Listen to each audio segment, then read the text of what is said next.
You heard me. Translate this, and my salary's yours. The millionaire didn't whisper it. He projected it like a punchline he thought would knock her off balance. Laughter rippled across the lounge. Not the belly kind, the sharp kind. Thin smiles stretched on red-lipped faces. Champagne glasses paused midair. Phones tilted ever so slightly. She didn't flinch. Not yet. He waved the leather-bound book like a game show prize. It's 14th century French. From a dead dialect.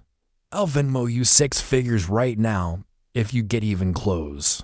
She was standing by the marble bar. Uniform crisp, shoes flat, apron tied at the waist with machine precision. A silver tray balanced in one hand.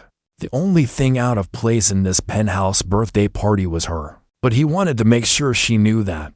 Or, he added, smirking, you could just smile and nod. That's what most help does. Someone near the fireplace muttered, "Bro." Another voice laughed too loudly to notice. A server in the corner started recording. She placed the tray down, slowly, without a sound, and looked him in the eye for the first time. Dark brown, still, not afraid, not amused. He raised the book, theatrical. Here's your moment, Cinderella. That's when the host of the party, a striking black woman in a navy power suit, turned her head slightly, watching now. Before we continue, where are you watching from? Drop your city or country in the comments below. And if you believe in dignity and justice, hit like and subscribe. These stories spark change, and we're glad you're here. Now, back to Naomi. She took one step forward, then another. The room leaned in. May I see the sentence? Her voice was even, almost disinterested, the exact opposite of the ripple she was about to cause. The millionaire blinked, then held the book out like bait. Go ahead, knock me dead. She didn't reach for it. She read it, from 6 feet away, aloud, fluently, in perfect old French. Then she translated, word by word, into English. Not rushed, not hesitant, just precise. The room didn't laugh this time. It paused. The smirk slipped from his face like a bad investment. And in that stillness, no one realized yet the real game had just begun. For 2 seconds, nothing moved. The sound in the lounge had vanished, not turned down, but evaporated. The millionaire, Garrett Lawton, still held the book. His grin, gone. His eyebrows twitched like his brain needed buffering. The sentence she translated was correct, down to verb tense. Then she added, almost like an afterthought, the accent is Picardian, northern France, rare for that period. And just like that, the silence broke. Someone by the piano whispered, wait, how the hell did she know that? A blonde guest near the window blinked. Did she say Picardian? That's not even on Duolingo. Across the room, Garrett lowered the book slowly, like it weighed more now. Naomi stepped back, calm, controlled. She didn't gloat, she didn't smile, she just stood, which made it worse. Garrett chuckled, awkward now. Lucky guess. I mean, come on, anyone can memorize one sentence. Someone coughed, unconvinced. From behind the champagne tower, a younger man in tortoiseshell glasses raised his phone slightly and spoke low. That wasn't luck. That was fluency. Naomi didn't respond. She didn't need to. The floor was shifting, but she stayed anchored. That's when one of the guests stepped forward. Her name was Lena Hu, a linguistics professor from NYU invited tonight for a TED donor circle. She adjusted her silk scarf and said, actually, she's right. That accent was Picardian, and that conjugation. Most grad students mess it up. Now Garrett's ears turned red. His voice sharpened, brittle with discomfort. Okay, fine. So she read a book once. Doesn't mean she's smarter than me. No one said she was. But the room was starting to believe it anyway. He turned toward Naomi again, tone tighter now. Who taught you that? Some night class. She tilted her head, just slightly. Then, I listen more than I speak. The words weren't loud, but they cut like paper on skin. The host of the party, Janelle Carter, owner of the luxury education firm that sponsored the event, was now watching intently. She hadn't moved, but her silence was starting to hum with weight. Garrett, grasping for control, tried humor. Look, We're all having fun, right? Let's not pretend the maid's an expert. She got lucky. Lena replied, coolly. Luck doesn't conjugate verbs. A low murmur rippled. This wasn't a debate anymore. It was a reckoning.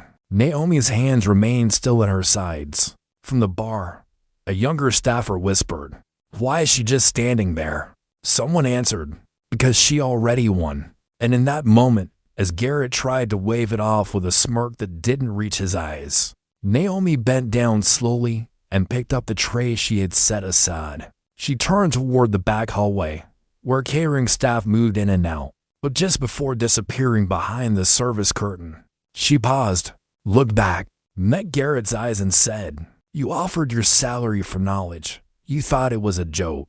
Turns out, it was a test." Then she vanished behind the curtain and left the entire lounge. Thinking, Garrett stood there, still gripping the book like it might bite him if he let go. The laughter that once clung to his voice had drained. Now it was just him, a man in a $1,000 blazer, staring at the space where the maid had stood. But she wasn't a maid. Not really. He turned toward the host, Janelle Carter, seeking something approval, maybe a lifeline. But she didn't offer a smile. She didn't offer anything. Just the calm, unreadable gaze CEOs master over decades. Unshaken, focused, dangerous. A guest near the back said softly, "Was that French from memory?" Or, someone else added, "I googled that sentence. It's from a 1328 dialect codex." How did she know that? Then Lena, the NYU professor, answered what no one dared voice. "Because she's probably not who you think she is." The room shifted. Garrett tried to laugh again, a brittle, dry chuckle. All right. We've had our fun. She's probably some intern Janelle planted for laughs." Janelle finally spoke. "Do I look like I hire interns to embarrass my guests?" Her voice was velvet, but beneath it was iron. Garrett blinked. That landed. Someone across the room cleared their throat. A soft ping echoed from the bar, a phone notification, a video upload. It had begun. Naomi's translation, her voice, her delivery. It was already on mine. The young man in tortoiseshell glasses still filming muttered, "TikTok's gonna eat this alive." Garrett's grip tightened. He scanned the room like a chess player realizing he played right into check. Then, almost like a last card, he raised his voice. "You know what? You're all acting like this was some big moment." She just repeated a sentence. "People, chill. Let's get back to celebrating." Yeah. But no one raised a glass. No one nodded. The celebration had shifted. Because it wasn't about the sentence. It was about the assumption. The tone. The disrespect dressed as humor. And the fact that she knew and he didn't scared him more than he'd admit. A woman near the bar, maybe late 50s, said without looking up, "Funny how quick confidence melts when the help starts talking back." Boom. Janelle took a slow step forward. "Garrett, let me ask you something." He turned. "Would you have made that offer if Naomi looked like me?" The words hung in the air. Heavy, unavoidable. Garrett opened his mouth, then closed it. She didn't wait for an answer.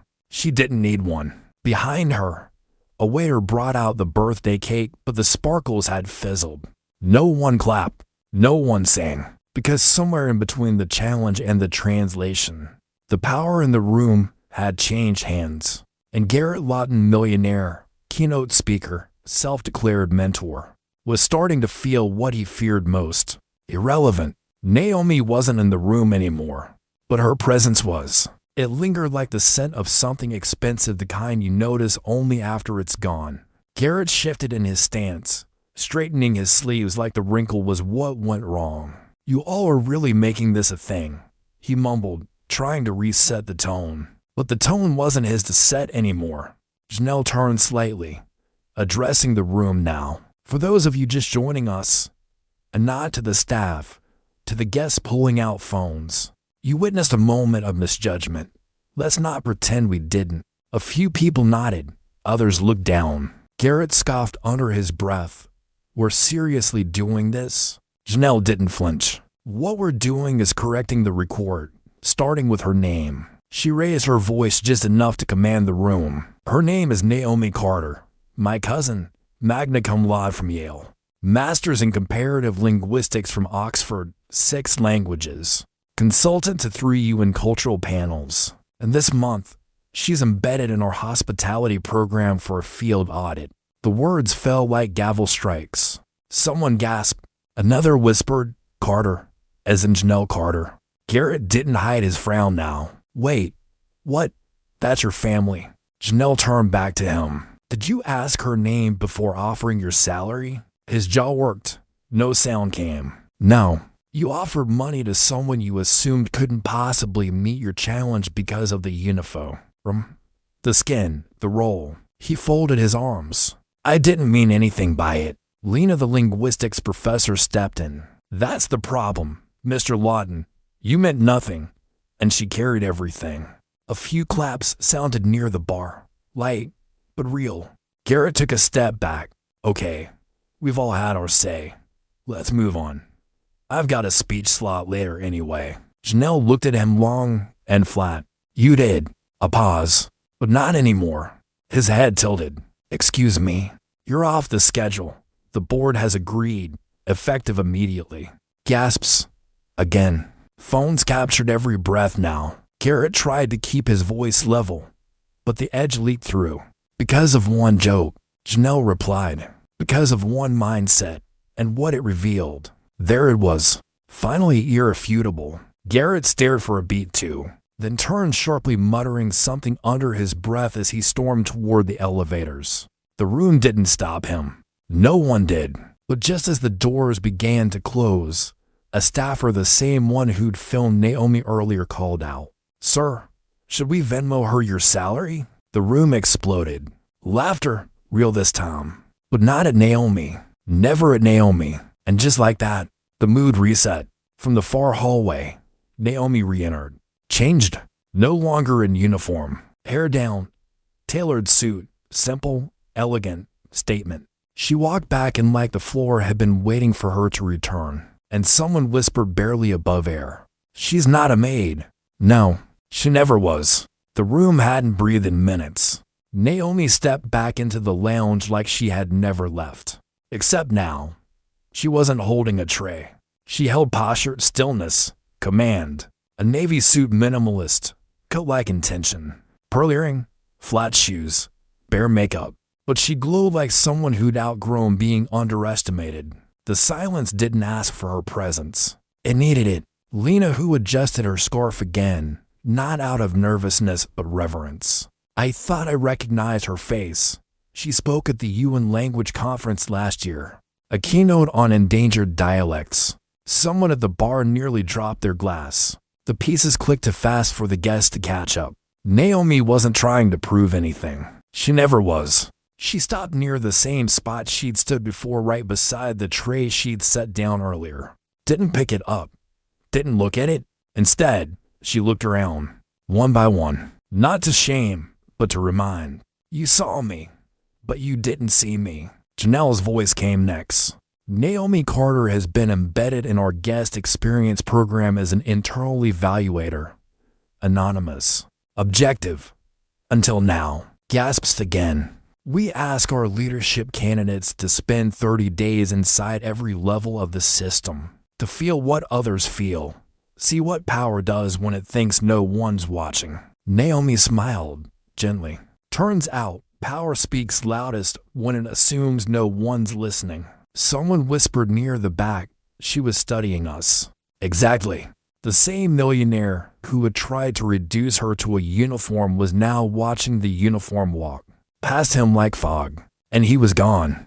In his place, a new presence filled the room, one that didn't wear arrogance or flash cash or issue public dares, just intelligence, quiet strength, and poise. Naomi's gaze landed on the youngest server in the room, a girl with tight curls and nervous hands, who'd watched everything. Their eyes met, and Naomi nodded. Not approval, not pity, recognition. That was the moment the girl stood straighter. Janelle turned to address the entire lounge. We design our programs not to create performers but protectors. People who carry knowledge with humility, authority with care. She gestured toward Naomi. This is what leadership looks like when it remembers where it came from. A pause, then applause. Not the hesitant kind, the honest kind. Grounded, burn. Phones lowered. Egos recalibrated. Someone murmured she never raised her voice. And another replied she didn't have to. Because in that room, the loudest sound wasn't a shout. It was a shift. From mockery to reverence. From status to substance. From assumption to awakening. And Naomi, she just stood there. Quiet, whole, seen. The applause faded, but something heavier stayed. Not tension, not discomfort. Something more unsettling. Reflection. For the first time all evening, the guests weren't performing. They were processing. In the far corner, a woman with silver braids lowered her glass and said softly, I knew the second she opened her mouth that wasn't a maid. That was a mirror. Others nodded. Near the back, a man in his early 30s adjusted his tie, stepped forward. I work in education, charter schools. I've seen students like Naomi get overlooked 100 times. Sometimes by me. The room let him speak. We say it's about merit, but what we mean is comfort. We want brilliance to look a certain way, talk a certain way, dress a certain way. And when it doesn't, we laugh. Or worse, we test it. Naomi didn't move. She let the words land. Another voice chimed in, a woman with a soft French accent. In my first job in the States, they asked if I had papers after I corrected someone's grammar. I was the editor. Heads turned. No one laughed. The server with tight curls from earlier, the one Naomi had nodded to step forward slowly, carefully. Can I say something? Janelle gestured. Please. She took a shaky breath. My name is Alana. I'm 19. First week here. When Mr. Lawton said what he said, I wanted to disappear. I thought, if someone like her gets mocked for knowing too much, what chance do I have? She looked at Naomi, but then you spoke, and it felt like someone kicked the door open, like maybe I'm allowed to belong to. Silence again, the reverent kind. Naomi walked over to her, didn't hug, didn't pose. She just said, you do, always have. Don't wait for permission that was never theirs to give. Alana blinked fast, but she stood taller now. From the bar, the man with tortoiseshell glasses lifted his phone again, but this time, not to film. I'm deleting it, he said. Not everything powerful needs to be a post. Someone nearby added, or maybe the post is us, how we carry this after tonight. People nodded. Glasses clinked. Not a toast, a truce. That's when Janelle stepped forward one last time. This evening was meant to celebrate legacy. Turns out, we just witnessed it. She looked at Naomi, then the room. Legacy isn't what we say we are. It's how people feel after we leave the room. Naomi gave one final look across the lounge, to the bookshelves, the polished floor, the tray still untouched. Then she walked to the exit, and as she opened the door, a voice called out the woman with silver braids. Naomi. She turned. What do you call that kind of grace? Naomi paused, smiled. History repeating itself this time, in our favor. And then she was gone. The elevator ride down was 39 floors. But for Garrett Lawton, it felt like free fall. No one rode with him. Not even the silence it had long abandoned him to. He stared at the metal panel, eyes unfocused. The overhead light caught the sweat on his collar. The book was still in his hand. Heavy now. Ridiculous. By the time the doors slid open into the marble lobby, his phone had vibrated for times. Notifications. Mentions. One from his agent. Two from friends. One from someone named Lexernalist. He didn't read them. He knew. Outside, the town cars lined up, but none waited for him. He walked past the valet stand. No one looked up. Inside the lounge above, there had been applause, echoes of a legacy forming. But here only wind. He pulled his phone, scrolled. A clip, 17 seconds long. Naomi Carter. Fluent Old French. Calm translation. Garrett smirked, mid-fade. 1 to K views. Then 8 for K. Then 1.9 OK in less than 10 minutes. He locked the screen. Too late. He sat on the granite edge of a planter near the driveway. Loosened his tie. No one asked if he needed water. Or a ride. Or anything. Because now, He was just another man who said too much to someone who owed him nothing. A black SUV pulled up, doors opened. Two figures stepped out. Didn't see him. Didn't need to. One of them, a young man in a crisp white shirt, was mid-conversation. "Yeah, I heard. That Carter woman flipped the room. Didn't raise her voice once. Legend." The other replied, "They're saying he offered his salary to test her. She passed. He didn't." They walked inside. Door closed. End of scene. Garrett sat still, phone in lap, eyes glazed. He thought of the moment he said it. "Translate this, and my salary's yours." He'd meant it as a joke, a flex, a performance. Now it was a quote, attached to his face, stamped in pixels, framed in shame. He tried to muster anger. Couldn't. Tried to blame someone. Didn't work. Because deep down, past the layers of wealth and entitlement, he knew he hadn't lost to a maid. He'd lost to his own expectation, to his assumption that intelligence had a dress code, that dignity had a rank, that brilliance needed his permission to exist.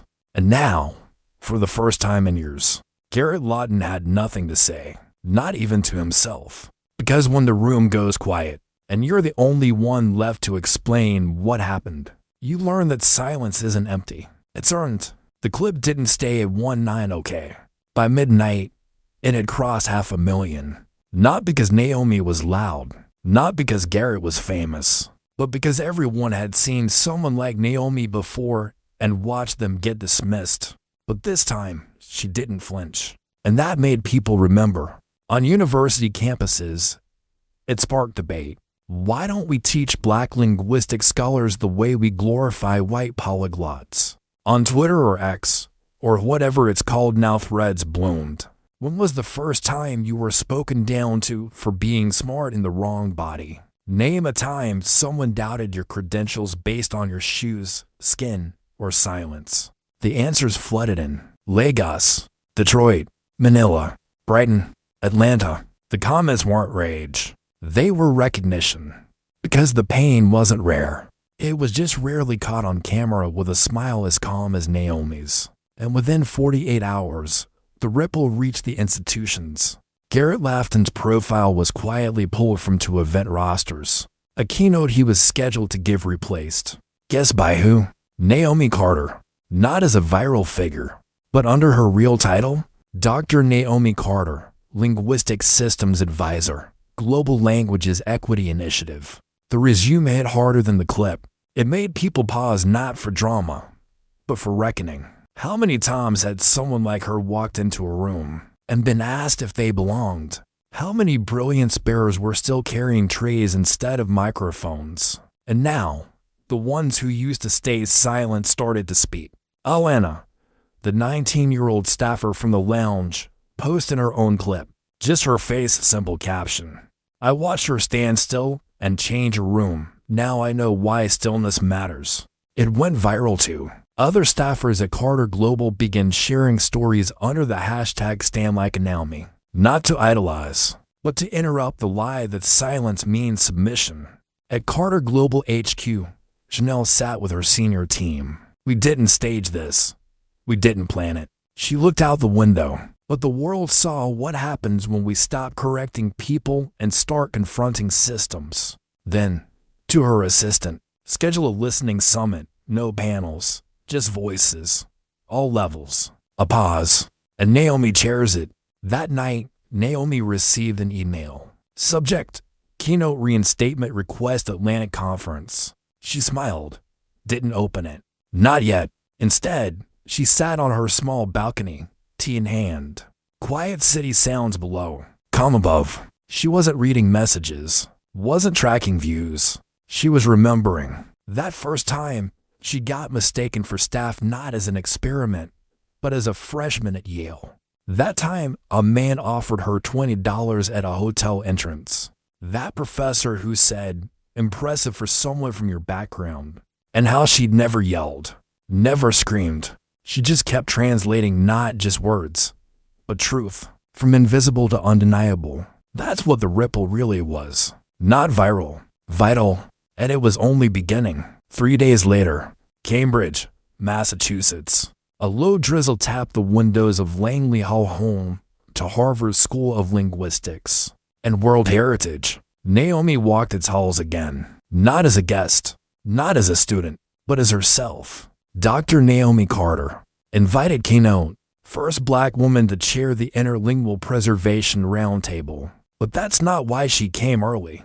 She stood outside room 104B, the one with the plaque still reading. Professor Edmund Chase, Ph.D. That name, the one she hadn't said out loud in years. The first man to ever tell her, your dialect's too regional for field work. You'll intimidate funders. Maybe stick to translation support. She was 23 then, top of her cohort, and doubting herself anyway. He didn't yell, didn't curse, just smiled while slicing her future in half. Now she stood there again in silence, but this time, not to seek anything. No apology, no recognition, only closure. The office door opened, older now, slower gait, same glasses. He looked up. Naomi. A beat passed. She nodded. He offered a soft, performative smile. I saw your clip. Impressive French. Another beat. She didn't mirror his smile. Picardian, actually. That caught him. Just like the millionaire. He chuckled. Uneasy. Ah yes. Yes, dialects evolve. I suppose I underestimated. She interrupted kindly, but firmly. Not just me. The pause that followed was cold but clean. You once told me to aim lower, that my accent would get in the way. He nodded, faintly. Regret, embarrassment, habit, she didn't care. Turns out, it got me in. She wasn't angry. Not anymore. Just whole. I'm chairing the session on endangered dialects. Panel starts at noon. She turned, walked away. He didn't follow, didn't speak, and for once, that was enough. Later that afternoon, Naomi stood at the front of the ornate chamber. Glass ceiling, mahogany walls, flags of 17 nations. Delegates took their seats. Young scholars adjusted name tags. The room settled. Naomi opened her folder, no notes. She looked out and saw not titles but trajectories. Every person in the room had once been told, in some form, you don't belong here. So she began. Language isn't just communication. It's survival, memory, resistance. A click of cameras, a hushed awe, and sometimes it's the only armor we're allowed to wear in places not built for us. She paused, looked up. But today we don't need armor. Because today, this room belongs to us. The applause came slowly, then rose, then roared. She didn't bow, didn't wave. She closed her folder and smiled. Because the girl who once left Langley Hall in silence had just returned as the voice they couldn't mute anymore. A week later, New York City, top floor of the Vanguard Equity Building, glass walls, polished chrome, and the kind of silence that costs money. Naomi sat across from Martin Klein, chairman of Denham Klein Strategies. Gray suit, aggressive watch, voice like negotiation. He folded his hands. We followed your trajectory closely, Dr. Carter. She gave a polite nod. And in light of your recent visibility, we'd like to extend a proposal. A pause. She didn't speak. Let him fill the space. He did. We're restructuring our cultural intelligence division. It needs a new face, a real one, not just another board name. He smiled, not friendly, calculated. You'd be the youngest partner in firm history. 7 figures, global reach, full team. A leather folder slid across the table. Inside, the contract, clean, precise, prestigious. Naomi didn't touch it. And why me? Klein leaned in slightly. You carry the currencies we can't buy, credibility and restraint. Another pause. This one was hers. She looked out the window. The skyline was breathtaking but distant, removed. Then back at him. You watch me get underestimated. Now you want to capitalize on it. He flinched. Barely. We want to platform it, elevate your message, to sell to people who never heard it until it went viral. Klein cleared his throat. That's how influence works now, Dr. Carter. Attention is a market. She smiled, not amused, not angry, just clear. And what's my message worth after you filter it through your algorithms? Silence. Naomi stood, calm, collected, like always. I didn't translate that sentence for money. Klein nodded slowly. That's why it worked. She reached for the folder, opened it, pulled out the last page, and signed. Nothing. She placed it back, pushed it forward. You want someone who plays quiet until it's profitable. I'm not the woman. She gathered her bag. But thank you for reminding me how valuable integrity feels when I get to keep it. As she turned toward the elevator, Klein said softly, "This could have changed everything." She replied without turning back, "It already did." Later that evening, Naomi walked into a small cafe in Harlem. No cameras, no suits, no agenda. Just her and Alana, the 19-year-old server from the lounge, sipping tea, sharing notes, trading names of grant programs for young linguists. Alana asked, eyes wide, "You turned it down? All of it?" Naomi nodded, because some offers aren't about opening doors. They're about owning the room after you walk in. A beat. Then Naomi leaned closer. "I don't need to own the room, Alana. I need to build one where girls like you never have to ask if they belong." Alana smiled, not polite, proud. And in that tiny cafe, something bigger than power shifted again: legacy, passing quietly from one woman to the next. Naomi didn't go on another podcast. She didn't sign a book deal, didn't do a morning show, didn't even repost the viral clip. Instead, she taught, once a week, quietly, a free workshop out of a community center on 145th Street. She called it Language Without Permission.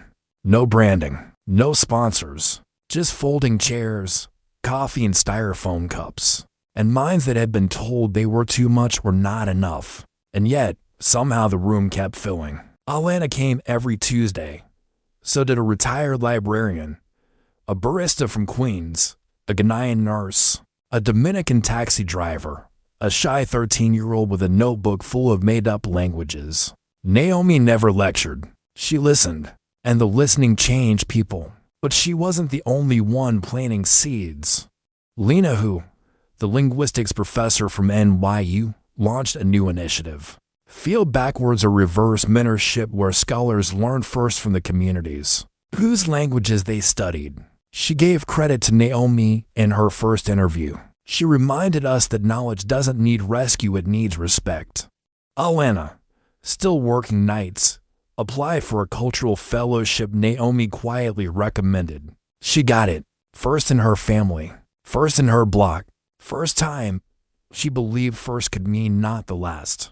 And then there was the clip, not the original one, the second, shorter, simpler, just Naomi's voice off camera saying, "Turns out it was a test." That soundbite became a quiet anthem, used in student speeches, staff trainings, community centers, even corporate retreats. The irony wasn't lost on her, but she didn't stop them, because some lessons need to echo even through the very walls that once silenced them. One afternoon, Naomi walked through a bookstore on 116th Street. In the education section, a slim new release caught her eye. Title, "The Untranslated Mind: What Naomi Carter Taught Us Without Saying a Word." Author, a former colleague. Inside, stories, essays, and a full chapter titled "Grace is a Weapon." She closed the book, didn't buy it. She didn't need reminders. The real work was never in the pages. It was in the people. That night, she sat on her apartment balcony again. Same tea, same city. But this time, her phone buzzed not with headlines but with a name. Garrett Lawton. One message. "They pulled my keynote again. Not asking for pity. Just wanted you to know I've been listening." She stared at it, then typed only 2 words. "Start translating." She hit send, then put the phone down and watched the sun tuck itself behind the skyline, one building at a time. She wasn't the story anymore. She was the seed. And the room, it was finally growing without her having to stand in it. It was a Thursday morning. Gray clouds over Harlem. Rain coming but not yet. Naomi stood at a crosswalk near 125th and Lenox. No blazer, no podium. Just jeans, boots, and a linen coat that moved like she'd already let go of everything heavy. She wasn't headed anywhere urgent. Not this time. Just coffee. A moment, maybe a page from Baldwin before noon. A bus pulled up, the crowd shifted, and from the other side of the street a young man in a school uniform froze. Eyes wide, mouth half open. Then, slowly, he stepped forward. "Excuse me, are you Dr. Carter?" She looked up, smiled. "Depends who's asking." He grinned, nervous. "We watched your story in class. The French thing, the millionaire. That line you know. Turns out it was a test." He repeated it like scripture. "Not rehearsed. Remembered. They made us write what we do in your shoes." Naomi tilted her head. "What did you write?" He looked away, embarrassed. Then, "I said I probably would have yelled, or cried, or thrown the book at him." She nodded. "That would have been honest. But you didn't," he said, eyes returning. "You just stood there still, like you already knew who you were." A quiet passed. Then he added, "That taught me something I never saw in a textbook." Naomi didn't blink away emotion. She let it rest. Then she leaned, not loud, not soft, just clear. Stillness isn't silence, and dignity never begs to be seen. The boy nodded, slowly. The crosswalk light changed. They parted directions. Naomi walked into the cafe, ordered tea, sat by the window, pulled out her notebook. No speech, no signatures, just a blank page and a pen that didn't shake. She wrote one sentence. "Grace is when you remember your power and decide not to prove it." She underlined it once, then closed the notebook. Outside, the city breathed. Buses hummed, pigeons scattered, and in that tiny corner of Harlem, no cameras, no claps, no hashtags. A black woman sat with her tea, at peace, at center, and completely, finally, undeniably, home.